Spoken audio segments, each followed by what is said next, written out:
You're listening to Filmmakers Drinking Bourbon.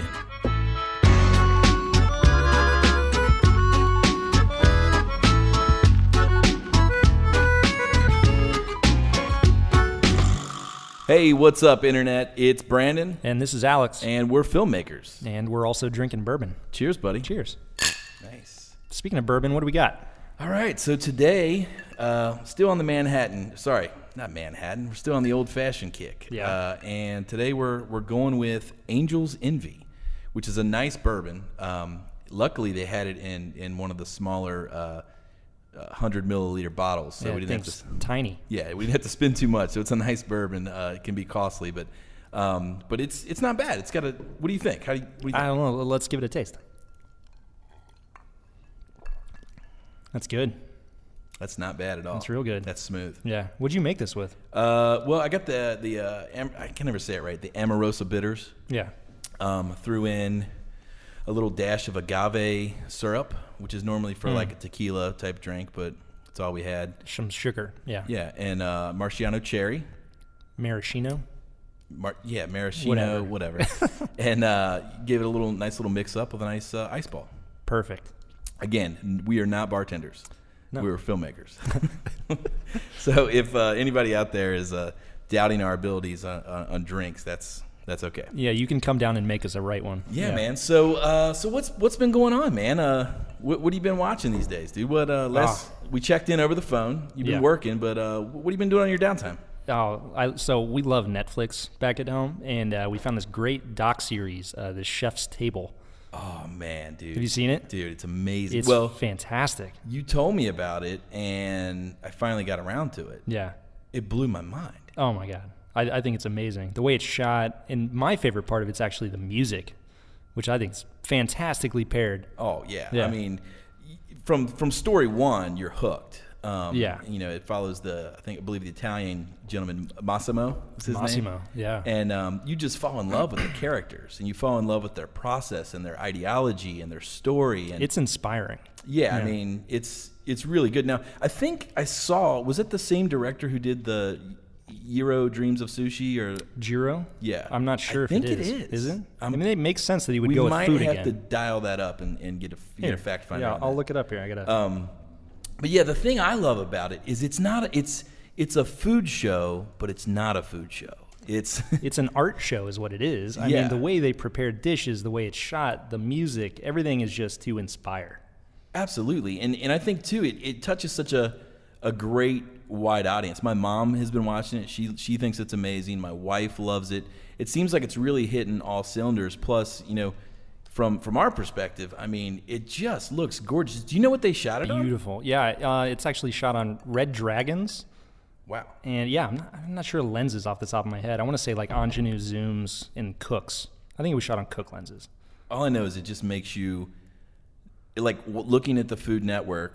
The Food Network, if you're listening, you're great. We love you guys. You guys make, great recipes. But it's just a whole nother level. It's a whole different thing. It's art. Yeah, I mean, really it's gorgeous. So yeah, man, we got through like episode 3. Did you watch the whole thing?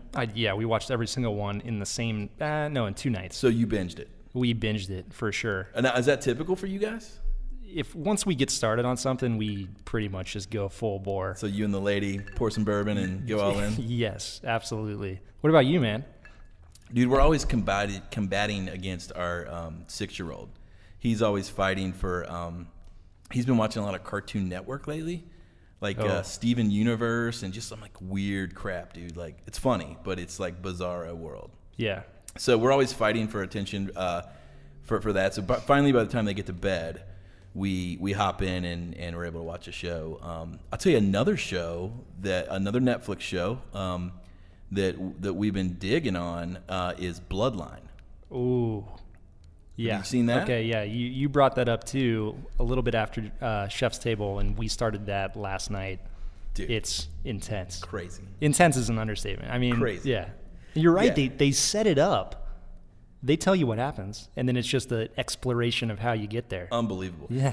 If you're listening out there, if you have a chance, definitely you want to check out Chef's Table for sure. It's probably the best food TV, documentary style. It's gorgeous. You need to check it out. It's beautiful. After that, get on Bloodline. Both on Netflix, yeah. Yeah, I mean, these are the people who brought you House of Cards, all of the great Netflix series, Orange is the New Black. But Bloodline is kind of cool. It's a little bit of a different plot. You have a family set in the Florida Keys. They own a little vacation bed and breakfast. But they're all coming together to celebrate the patriarch and the family, the mom and dad. It's like a dynasty. Yeah, Yep. and you start to meet the family. The daughter, she's kind of cute and young, and she's engaged, but she's still kind of free. The one son is the town sheriff. He kind of is the looks over the town and his family. And there's the younger brother who he's kind of wild. He's the man of the sea, likes to drink a little bit, little bourbon. And then there's the older brother who comes in as kind of the straggler. Yeah, he's like the outcast, the kind of failure, the black sheep, I would say. Exactly. Yeah. And I guess what's a good way to get the listeners to bite on this without giving away what happens? It's a detective story pretty much, because so it's a family drama, but then there's an event. Yeah. And we won't say what the event is, but they hint at it in the first episode. Yeah, or even if you just watch the trailer, the son who's the sheriff is the voiceover. Yep. And he says, we're not bad people, but we've done a bad thing. We're not bad people, but we've done a bad thing. And that right there should hook you. Yeah. Wow. Yeah, that's great. So that's cool, man. So those are definitely two jamming things that are consuming our time. So to go back to Chef's Table, I just looked it up. Yeah, one of the episodes was directed by David Gelb, who did Jiro Dreams of Sushi. Okay. Yeah. So if you haven't seen that one, that's another fantastic food beautiful. show, inspiring as well. Well, and the thing too about Chef's Table, I think what really makes the show is the shot selection. Yes. The way I think when you think about filming something, it's not only the lighting, it's not only the type of glass you're using, but it's the it's the camera movement, it's the frame of the shot, really the composition. Yeah, I mean the way that they do the tabletop food, of each different dish, and it's great. It's basically porn, food porn. It's just great. Anyway. Yeah. Okay, so that's cool. So what else has been going on, man? What have you been working on? What's happening out there in the world, the real world? Yeah. Well, last time we checked in, you gave me a phone call, and I was on the road back on location. Yeah, on location segment, and I was on the way back from Dayton, from a student production up there with some Wright State kids. Yeah, I remember you talking about that. Yeah, and so it went really well. It was a neat kind of sci-fi short. I don't know. It keeps getting the people that created it and all of us on set. We kept comparing it to the new one that's out, Ex Machina, kind of AI, sci-fi creation type deal. So a guy creates a girl. The girl retaliates and creates her own perfect being.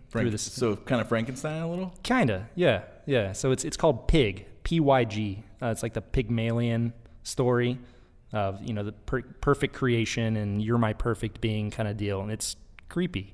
So it's student films. Did you guys shoot it like on an iPhone or No, actually. So they own some really cool gear. They've got a Red Scarlet X. So not the new one, not the Dragon sensor, but the old MX sensor, which has its limitations for sure, but it's still a pretty darn good image capture device. So we did that. What was your all's? Would you have grip and electric wise? What were you running? Grip and electric wise, they're in-house stuff. So they had a bunch of M18s, HMIs. They had tons of Kino flows and then old tungsten gear. And their grip selection was a lot smaller, but we made do. So what kind of scene? Give us one of the setups. So were you working with natural light? Were you working with? Was it closed? So one of the setups, we're in a condo with big open windows at one end, and then a really fancy, I would say futuristic, but current kitchen at the other end. Okay.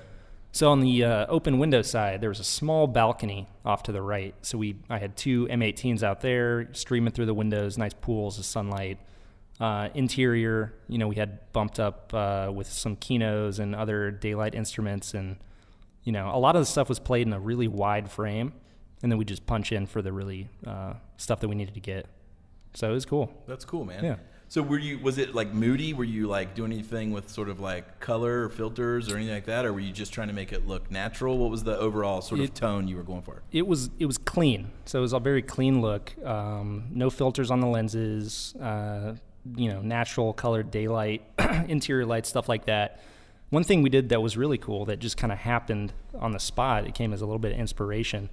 I came up with the idea to play a bunch of the scenes in shadow. Or in silhouette. Shadow, not silhouette. Mm-hmm. So they'd be off frame, off camera, and we'd be looking at the wall where they would eventually end up next to a mirror. But there's a nice pool of sunlight on the wall, and you see the action and dialogue and stuff happen in shadow before they ever even enter frame. That's cool, man. Yeah. Was there any like takeaways or anything you learned from that shoot that maybe our listeners could take away from, if you had to give them a nugget and said, hey, if you're doing this, think about this, or is there anything? I think the thing that just keeps getting reinforced by every production really is to really plan out your shots and what you need to get. Think through the edit before you even step on set. That just makes the whole day go a lot smoother, and you don't forget anything. Yeah, which I think a lot of times we take for granted. People that work in the industry, you feel like you've gone through all the steps. You've done your pre-pro. You've even done boards, and you realize maybe I didn't do the boards to the level I needed to. Yeah. So that's great, man. That's if you can think like the editor, you're in a much better place. That's cool, man. Well, you're gearing up for something I saw out there, huh? Yeah, I'm trying to figure out what stuff to pack. We're working with a client, and we're going to be going out to Montana, Big Sky Country, I think it's what they call it. Beautiful, I hear. And or is that Wyoming? I don't know. It's something out there. The plains states. If you're out there listening and you're in either Montana or Wyoming and you know what your state is called, feel free to chime in. Yeah, ask me anything. Yeah, go to fdbpodcast.com and chime in there. Make sure though, put your name in the body copy of the Ask Me Anything. We have a small budget here at Filmmakers Drinking Bourbon, so we're using Tumblr, and it just says anonymous unless you put your name in the body. So. Yeah. But anyway, if you're out there in Montana or Wyoming, which you might be, let us know. But anyway, back to that. I'm going out to Montana. It's kind of one of these things where we're kind of partnering with the client. We're kind of bringing some stuff to the table. They're bringing some stuff to the table. Not a huge budget. Obviously, would love to have a wonderful DP. Yeah, I mean, if you need one, I know a guy. Yeah. I know a guy. I usually don't like to ask my DPs to work for free. So, but anyway, we're going to go out there and we're going to film some B-roll and shoot some interviews. And there's some cool stuff out there, man. There's these sort of old school dudes that are kind of doing farming the old way, like cowboys that, they don't ride four-wheelers, they ride horses, and they do it because it's good for the land and it's good for the cattle. And, hopefully we're going to talk to them and just get some really cool B-roll of saddles being put on and steam coming out of a bull's Angus's nose. And I don't know, I've got this romantic vision of the West and how I want to capture it. So, but the thing is I've got we've got a small crew, like me. And nice. So we've got to pack really small and ship some stuff out on via FedEx ground. And so we're gonna roll. I've got my new Canon C100 Mark IIs. Yeah, for sure. Which I love. It's a great camera for me and what we do, and we can talk more about that in a second. But so, I'm packing, at least one of those. I don't know that I need two. And then we're going to bring the drone because we have an opportunity to get some really cool landscape shots and tracking with the cattle that are being herded. Nice. Which I've got this vision in my head of how this shot's going to work. A nice overhead. A tracking shot with 4 horsemen wrangling cattle. I don't know if it's going to work, but we keep it simple. We don't have a ton of budget and stuff. We're a small boutique shop here, so we've got the DJI Phantom 2, and I just upgraded and bought the new GoPro 4K. Oh, that'll be great. So the stuff I saw at NAB with the 4K looked amazing. I was literally like, wow. Better sensitivity. Yeah, I mean, obviously more resolution. Unbelievable. Everything. Yeah. So I'm just hoping we'll get lucky and fly the drone and maybe get a shot or two that's just breathtaking. So we'll see. When we get back, maybe I'll be able to post some of that stuff and share with the listeners, and they can see kind of what I've been up to. Very cool. But yeah, man, I'm excited. I'm packing light. I got a couple reflectors. a wireless mic. So you're going more natural with it, huh? Totally, yeah. Just basically about natural light on everything. So really, taking time to find spots that are going to work in finding the right places where the light is naturally working for us, and kind of using that to our advantage and really letting it be organic. Perfect. So we'll see, man. I don't know. I'm excited. I'm a little nervous. It's not really my wheelhouse. I feel more comfortable in the director's chair. Took some intensive lighting stuff at NAB, and I'm feeling better about it. I feel confident as an operator. But that's the benefit of those Canon cameras. You can just pick up and get what you need. Yeah, man. I mean, okay. So camera. You're bringing up camera. So yeah. Oh yeah. We'll get into a little camera talk here. For sure. So I did want to point out, last time we talked, I felt like we were fanboying a little bit for Canon. Yeah, a little bit. Canon's not a sponsor of the podcast. We are in no way affiliated with any camera company. If Canon wants to sponsor the podcast, we could talk about it. Yeah. Maybe. Absolutely. Could be.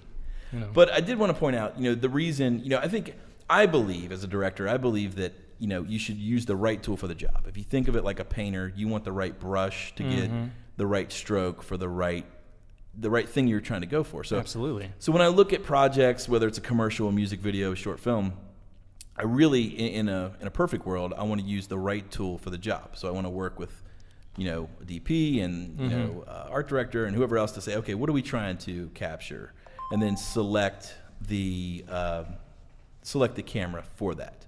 But sometimes you're stuck with what you got. Well, yeah. But at the end of the day, that's as a filmmaker. As a business owner running a small boutique digital film and motion design shop, you got to have tools for the job, but you can't spend infinite money, and you need to be able to... You got to come away with a profit. Yeah. So at the end of the day, when we looked at cameras, and me and you talked about it or whatever, for us, for what we're doing, for a lot of the branded content, documentary style shooting, small corporate shoots, small commercial setups, social media type content, at the end of the day, the price point and the features of the new C100 Mark II were just a sweet spot for us. You're in at about $5,000.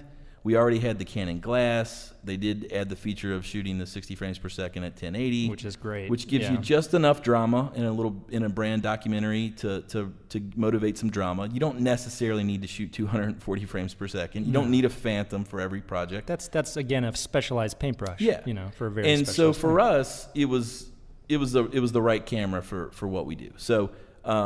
But in-house, we also, our editor, Anthony, he's got a little pocket Blackmagic, and he gets some great images on that. He actually shot a bunch of stuff in Colombia that's up on Dissolve. If you go to Leap Frame under Dissolve for stock footage, you'll see a lot of the stuff he shot on the Blackmagic Pocket, and it looks great. So I think the camera is definitely a tool, and you got to find what's right for you. Now, did you see the article? I think it was on Light. Was it Light something? Lightroom? Lights Film School. Lights Film School. Yeah, I saw you sent that to me. It's a nice breakdown of kind of different cameras that are out right now, what people are using, and all their specs and all that jazz. Well, and the thing too is, it seems like people get really territorial and defensive when it comes to their cameras. I'm a Sony guy. I'm a Red guy. I'm a I just hate the look of that camera. Yeah. And I don't Let's talk about that for a little bit. What are your thoughts? You're a DP. You work with a bunch of different cameras. Recently, you've shot on a bunch of different cameras. Yeah. My camera's better than yours. Tell me about that. Really? You want to go there? Yeah. Well, I've shot with a lot of stuff. So the last few projects. So the last one I did was the Scarlett X. Obviously, kind of the lower end Red camera. I've done a ton of stuff on the Red 1 MX, which is the old dinosaur, the old beast. A pain to set up and carry around, but it creates a heck of an image. And it's got some nice slow-mo capabilities. And then I've done a bunch of stuff on the Alexa, which is heads and tails, far and away my favorite camera. I just think the ease of use on that thing and the image you come away with is amazing. So let's talk about the Alexa for a second. Yeah. What do you like about the Alexa? I think what's a good in any camera, and the whole reason why we shoot on a certain camera is hopefully for the image it creates, right? In the specs and all that, the things that you need. If you need slow-mo and you need a blah blah blah, so you go with this. But the image is really the important part, and I think the Alexa provides one of the best images out of any camera I've seen. What about the usability? I mean, you're on set, you got to move quick, you got to, there's certain things you're looking for. Yeah. Working with your AC, your crew.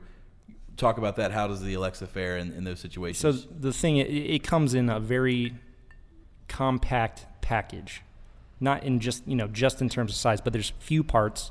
Once you got it built, which you pull the body out of the case, you throw the viewfinder on it, you slap a battery on it, a lens on it, and you put a card in, and you're ready to go. You hit the button, it's up in 15 seconds, and you can just hit record, once you've dialed in your exposure, lighting, and all that jazz. But you're just ready to go. With some of the other cameras, like the Red One, I'll just take that as an extreme. It takes 60 seconds to boot the thing up.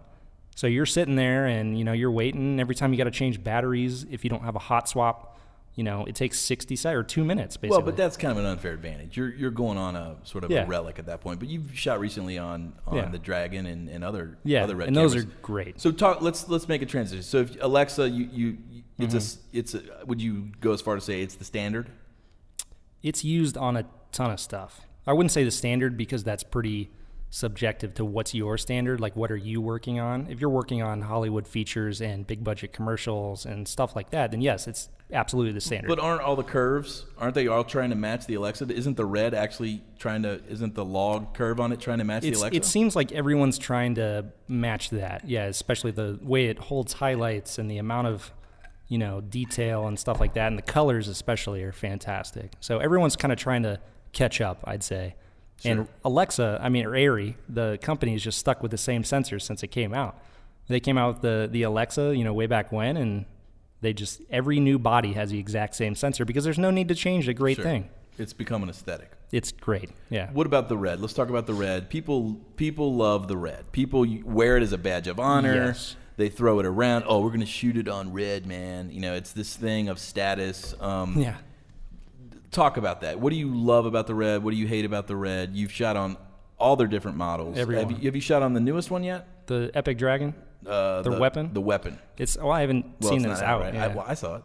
Yeah, you saw it at NAB.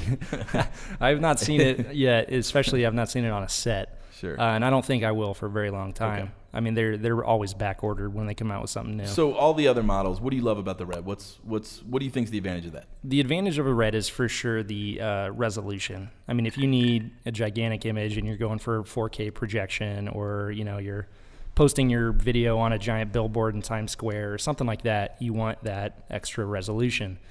The new ones have 6K, which is crazy. And I've had some issues with that, actually, with finding lenses that will cover the Dragon sensor because it's so big. And all these lenses are designed for Super 35 size, and it's bigger than that. Right. So you get vignetting on the sides, or some things just you have this big black circle around your image, and you can only see the center.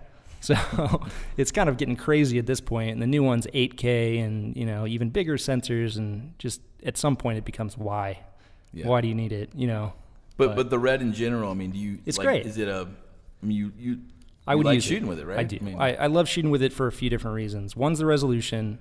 Two is the colors on the new Dragon sensor are great. And three is the frame rate options. So with the Epic, you can get up to 300 frames, which is great if you want to do, action stuff or beauty stuff for like food or liquor, like bourbon. Like bourbon. If you want to shoot a bourbon commercial at 300 frames a second, you can do that. Yeah. What about hop into you've messed a little bit with some Blackmagic stuff. Let's talk about that. You know what? They're doing something. They're making waves, man. They got these cameras that are, they're selling them. And they've got some specs that are pretty interesting. They do, and in the images you see online, which given that's online, you're looking at everything compressed for web. So it's kind of hard to judge anything based on that. But they look good. They produce a nice image, and I wouldn't go, everybody's trying to be filmic or, right. Film-like. It's cool. I mean, it's a good image. It looks kind of like the Alexa in terms of the highlight retention. I've seen, I have a colorist friend who he was talking about, he was on a show where they had the Alexa, it was A-cam, and then like C-cam was one of the Blackmagic cameras, and he graded them both, called the DP over and said, which is which? Which one's the Alexa? Which one's the Blackmagic? And the DP goes, oh, well, that one on the left, that's obviously the Alexa. And the guy goes, you're wrong. That's the black magic. So it's kind of this, Yeah. well, this is what we can do with it, Well, and that's, at the end of the day, like I said, it's the right tool for the job, Yeah. And we used Anthony's little black magic pocket camera for a project He's a tiny guy. a couple months ago where we needed an overhead shot. And it was so small and so lightweight that it worked out perfect, and it gave us a great image. Yeah. And I think that's the benefit of that little thing, is that you can stick it in places where you can't get a bigger camera. You can mount it to a car, right? Shooting down at the wheel. You can hang it up high. You can stick it in the corner of a room, and it's just there, and it captures a decent image. All right, let's talk Sony. Yeah. Now, they have so many different offerings. Sony was making some waves at NAB. There's a lot of people checking out their stuff. A lot of people love the FS series. Well, there's a couple in that, or there's the big ones, the F55 and the F5. Yeah. Which one?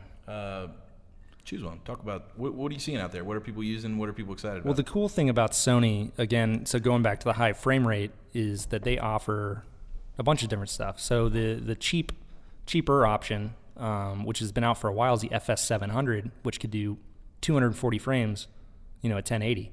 Yeah. Which is pretty fantastic. They seem to be kind of leading, or at least early adapters in the game on high frame rate. High frame rate and sensitivity.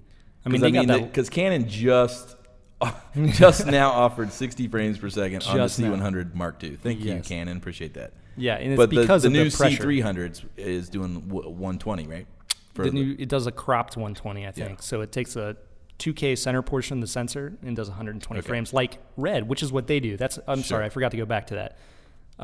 Another thing I like about Red, it's a benefit and a drawback. When you change the resolution, it crops into the sensor. So if you get a 4K sensor, but you want to shoot 2K, it takes the center portion of the sensor to do the 2K, which effectively doubles your lens and, changes the whole depth of field and everything. But it can be a benefit and a drawback. You need to get a little closer, you just punch in, because you've got all that extra room. You never just want to punch in. There's sometimes. Yeah. Yeah, what if you're shooting wildlife at all right, half a mile away? Get a better lens. Yeah, that's the easy solution, or that's the that's the right solution. That's the right solution. Yeah. The easy solution is just to punch in on the sensor. Well, I think so. Back to Sony. So we're jumping around a little bit here. Back to Sony. Sony's crushing it on the frame rates. Low. What about low light stuff? You get that little A7S. That's what I'm saying. Dude. People are going crazy for this stuff. Yeah, and the price points aren't that bad. Not bad. No, for what you get out of it. Have you shot on that guy yet? Yeah, I did. I shot a project for a local company here on that, and I was happy with it. It's full frame. Is it just a DSLR? I don't even know if it's a DSLR. It might be mirrorless, so it might not even have a mirror. But anyway, so it can do 4K, and it has crazy low light sensitivity. I saw a video where it was pitch black. They were in the woods, and they were able to overexpose the image because it goes up to 102,400, something like that. A little moonlight and you're good to go. A little moonlight and you're good to go. Yeah, given it's only usable up to a certain point. Sure. But the usable range of that is insane. It's more than you would ever need. Yeah. Honestly. Huh. But it's cool. I liked it. That's cool. So is there? What else is that? Anything else exciting you? It seemed like the Scion, the Aja or AJA or Aja. Yeah. It seems like they're trying their hardest. They're letting people take it for free now.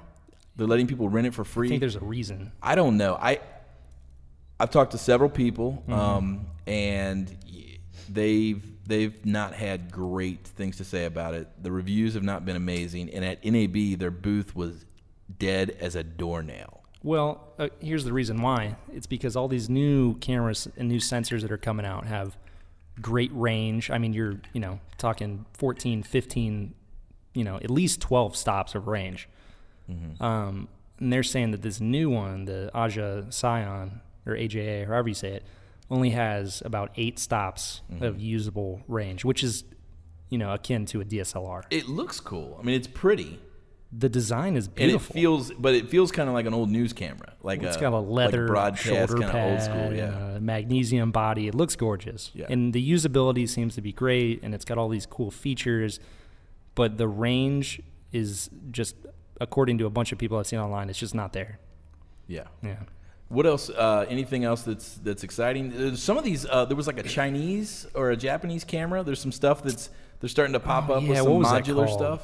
Yeah, I mean, it's kind of like they're trying to rip off the Red. I wouldn't say rip off, but they're trying to base their design on the Red. And yeah, it seems that they've got a 4K and 6K and 8K and but I haven't seen any proof. I haven't held it. I haven't tested it. So I'll withhold judgment until I'm able to do that. So to all the people out there who want to fight for their brand, to the people that say, oh, the AC7s, or oh man, the Sony's where it's at, oh no, man, I'm a Red guy. No, I'm a. What do you say to them? What do I say to them? What do you say to the people that get so defensive about a specific? Oh, I hate that look. I hate. Oh, that's I like this look. Or whatever. First of all, so let's just pretend you're a guy. You hate what? You hate something, and I'll say why? Why do you hate that? Have you shot with that? Have you shot with that camera? Yeah. Yeah, and you'll say, no. Most of them will say, no, I haven't shot with that, or whatever. And then you kind of, how can you judge it if you've never used it? Right.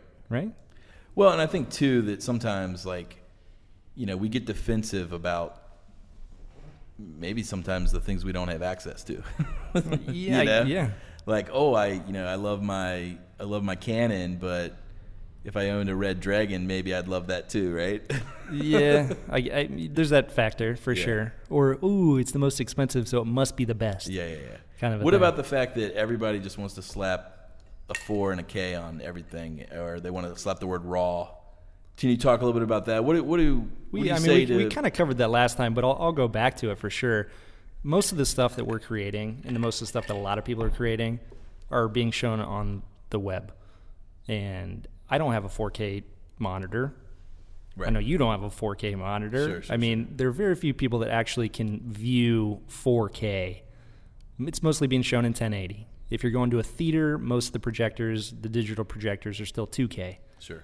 Sony's got the amazing 4K projectors, which I applaud them for that. They look gorgeous. Yeah, but they put that, we talked about that. They put that stupid whatever on it and makes it look like a soap opera. No. I'm talking about the theater projectors. Okay. You're talking about the where they, you go to any bar, any restaurant down here, they've got the smooth motion. It looks terrible. The soap opera effect. Yeah, which actually there's a famous DP, Reed Morano, female. She is amazing. She has shot some great stuff, but she came out with a petition a while back to sign that to have that option not toggled as the default once you buy a TV. Because right now you go buy a TV at the store and people don't know. Yeah, it's already on. My dad has no clue. It's on smooth motion, so you Mom have and to Dad don't know. Actively turn it off. Hey, Mom and Dad, why is everything you're watching, Telemundo?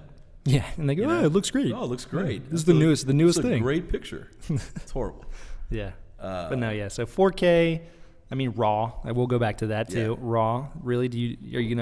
You need to shoot the wedding in RAW, or you need to, cover the speaker, the event speaker in RAW. It just takes up a lot more space, and yes, it's better for post production because you can tweak it more and you can do all that. But space wise, I mean, you just have to take that into account. You're going to be filling up terabytes of hard drive space. Yeah. Whereas some cameras you can just shoot ProRes or just shoot baked in whatever, or log. Now, one of the things I'll pull up, we talked about, last episode, we invited people to chime in on the conversation. And so, now, I mean, since we're talking about cameras, we had a person, actually it says anonymous, so I don't know if this is a gentleman or a woman. I'm not sure. Yeah. So once again, woman. Yeah, gentle woman.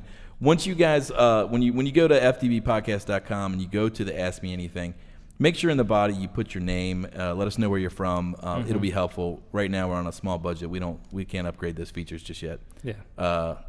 But name and city. Name and city would be great. Yeah. And but anyway, we do have some listeners, which is exciting. We've got listeners. It is. And we've had like quite a few plays. Episode 1 had like over 120 plays. Yeah, that's not bad. That's not bad. Yep. This is episode 2. We're still going. Yep. All right. So we had somebody who chimed in, Asked Me Anything, and this is what they said. Again, if you're out there, kudos to you for asking this question. We look forward to meeting you. Maybe chime in on the next one, or hit us up on Twitter at Brandon Ferris, or At Alex Elkins DOP. Hit us up on Twitter. Hit us up on Facebook. We've had a couple of conversations with you guys on Facebook that were kind of fun. Yeah. So anyway, here's one of the questions. Have either of you shot on film? If yes, what was it like versus shooting on video cameras? What were the differences? If no, would you want to shoot on film if all the resources were made available to you? Do you think film still has a place in the world today and the future? That's a good question. It is a great question. I'm going to go ahead and say I have not shot on film. I do have a roll of 16 millimeter in my dad's old, not 16, Super 8. Yeah. In my dad's old Super 8 camera. I ordered some old stock, or there's a company that's making stock now. So I can't wait to shoot that, but I have not shot it yet. What about you?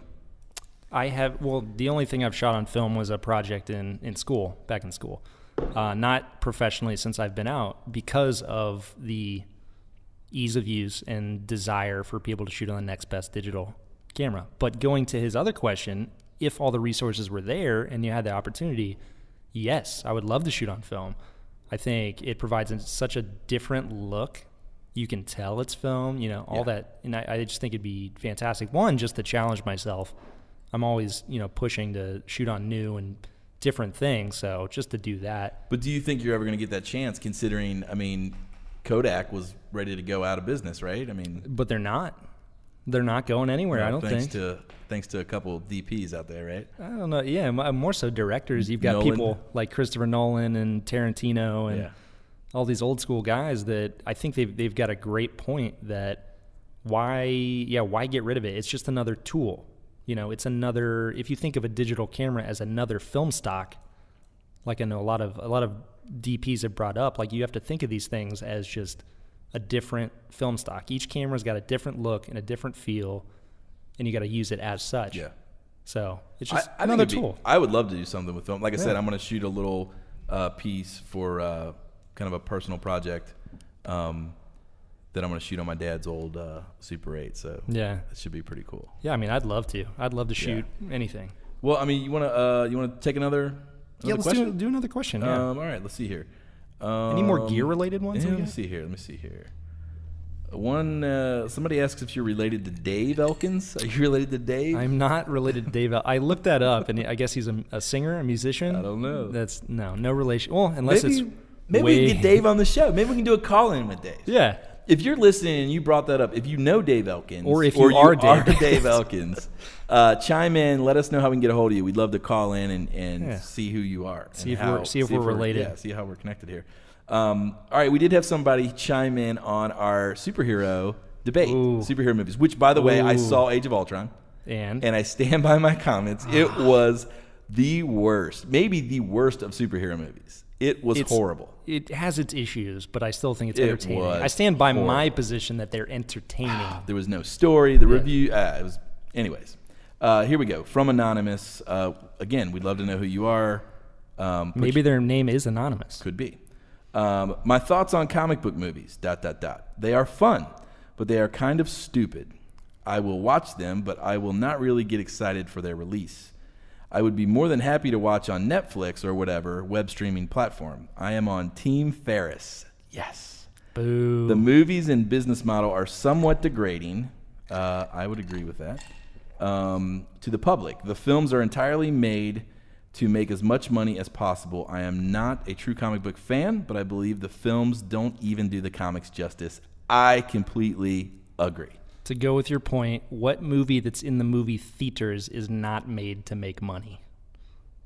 This is a business. It's the film business. I know. Industry where people that do this is your job. Your job's to make money. If it doesn't make money, they're not going to pay for your next one. All right, that's fine, and that's fair. That's fair. Yeah. So, but here, I will bring this up because we had a comment on our Facebook page that we completely skipped over some fantastic. Yes, there's superhero movies, but they're more the Dark Knight series.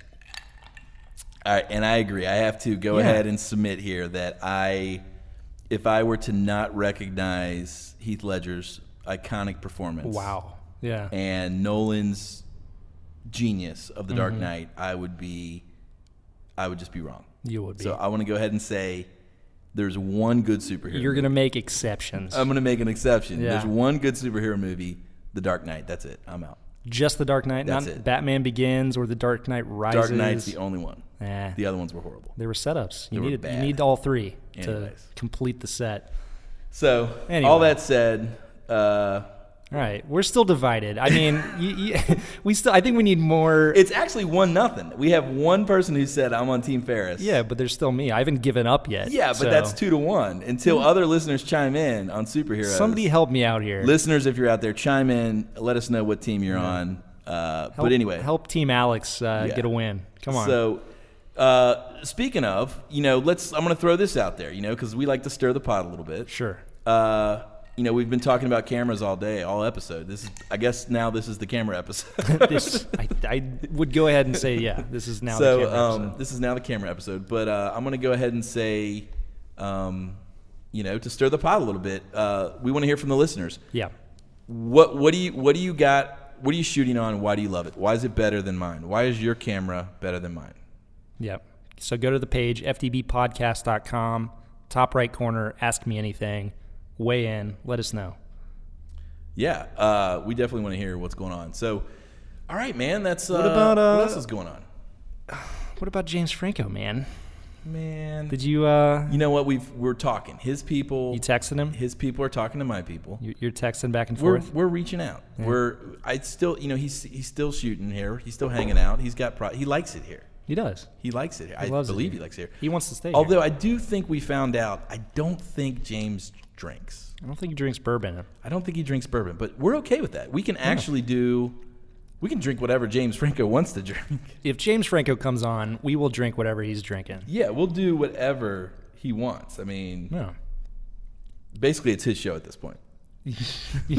Filmmakers drinking bourbon with James Franco. This is the camera episode. That will be the Franco episode. Yeah, he gets his own episode. Yeah. So wait, we'll see. I'm still working to get a hold of his people. Gotcha.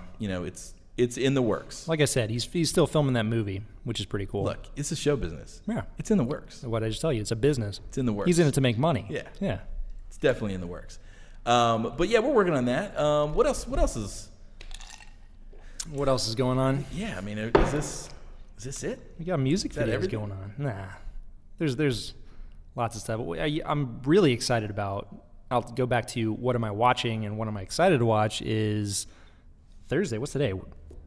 Anyway, this weekend coming out is Mad Max Fury Road. Oh my gosh, which I cannot wait dude, for. that's like a childhood relic. It's amazing. Oh my god, the what it original was phenomenal. Yeah.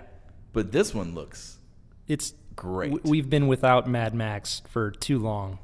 Yeah. Yeah, and again, I wouldn't classify that as a superhero movie. That is in no way a superhero movie. Exactly. That's why it might actually be good. It's going to be fantastic. It looks pretty awesome. Yeah. George Miller. Charlize Theron Going back to gear, shot on with the a shaved head. shot on the Alexa. Dude, she's Yeah. still super hot with a shaved head. Yes. How She's does an that attractive happen? woman. Jeez. And Unbelievable. she's talented. And then you got Tom Hardy playing Yeah. Max, which is, oh my God. It's I gonna think be he's good. fantastic. He was in a superhero movie. He was Bane. Unbelievable. Yeah. Yeah, that was a great character. Horrible.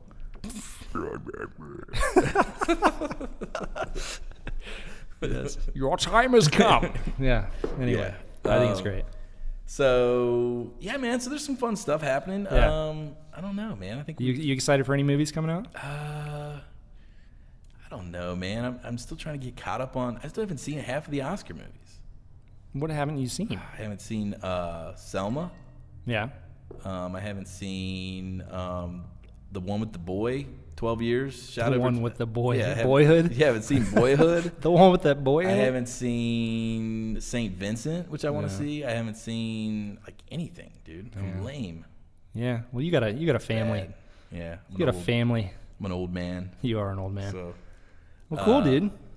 but Yeah. it's been good catching up, man. I know. This is good, man. Do this more often. Yeah, I like this. We've got a podcast now. Yeah. When are you going to Montana? Or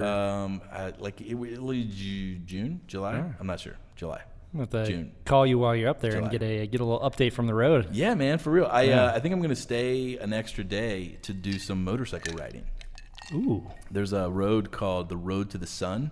you like to do that everywhere you Yeah, go. it goes up to Glacier National Park. Yeah. My father-in-law, I used to ride with him a lot. He went up there and he says it's pretty rad. So he didn't say rad. He doesn't say rad.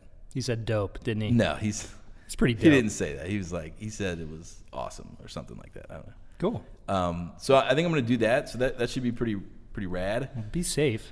Yeah, man. We're just working hard, trying to do some stuff and make fun stuff and make films. And dude, we didn't tell. The people need to know. They do need to know. Oh man, should we wait till the next episode? No, we're so excited about it now. It just happened. Not for sure yet, but we should get into this. Maybe we should wait till the next episode. I don't want to. I feel like we need to. Let's it's a teaser. It's a teaser. So me and Alex have been working on a short film. We have a script. We have actors. And we were missing one key component. We were missing the key component, the location. Yeah. And today, before we met for the podcast, we grabbed lunch and we found our location. 99% sure. And the guy who runs the diner has been there for 55 years. Yes. And he's super excited to have our film there. Yeah. So it's just needs to be signed and we're good to go. We can get this thing out there. So next episode, we're gonna make it an indie film episode. All about how to make your own indie film. We'll share with them our learnings. We've had some failures. We've had some failures. We've had some successes. And the next episode, we're going to talk about making a live action short film. What goes into it? What you need to think about. And we'll talk about our film. We'll let you guys know what's going on, and maybe you guys can be a part of it. Absolutely. Cool, man. Well, again, we want to invite everybody listening to log on to fdbpodcast.com. Mm-hmm. Click on Ask Me Anything. Make sure to include your name and where you're from in the body of the message, just because. Otherwise, your name will be anonymous. You'll just be another anonymous. We don't want that. We like you guys. We want to know who you are. We like you guys. And so reach out to us there. Get involved on Facebook. We loved having conversations with you guys on Facebook. Let's get a little banter going. Talk about which camera's better. Talk about superhero movies, talk about whatever, dude. Let us know what camera you're using, what kind of projects you're working on, what you're drinking. Yeah, you know what? Whether it's good or bad, we don't care. Like if you want to talk bad about us, that's fine. That's fine. Yeah. Yeah. If you hate us, if you think we should stop doing this right now, that's totally cool. We want to know. But let us know why. Let us know why. Yeah. And so that's cool. And then definitely link up with us on the social medias. Yep. So Twitter. Yep. And Instagram. For sure. And all that information is available on fdbpodcast.com. Yeah. If you click on about the hosts, or hosts, I believe, it has it might have a couple pictures. It might. And they might be old. Yeah. Pictures of me and you. And links. People can check out our stuff. Facebook, Reels. Twitter, Instagram. Yep. Blah, blah, blah. Yeah. Hit us up. Let us know. Yeah, man. And do us a favor. Spread the word. Tell your filmmaker buddies. Tell your people who are into watching movies. Tell them about this podcast. It's a good time. And, I think the best way to listen to this podcast, we drop it, we try to drop it every Friday. Yep. If we can't, it'll come out, every other, and then we'll have like a phone check-in on location. So about every Friday, you're going to get something. There's some piece. Yeah. And, some content. I think it's a great way going into the weekend. You got Friday night, Saturday, Sunday. Sit down in the living room. Pour yourself a nice glass of bourbon, a little something on the rocks. Make an old fashioned, make a Manhattan, and try out this Angel's Envy that we got today. Yeah. Get you a small Angel's Envy. Let us know what you think, and turn on the podcast. Put on your Beats by Dre. Beats by Dre. Is this now sponsored by Beats? Well, if they're listening out there, we can talk. We're in negotiation. This is show business. This is negotiations. We've gotten contacted by Bose. Call James. So.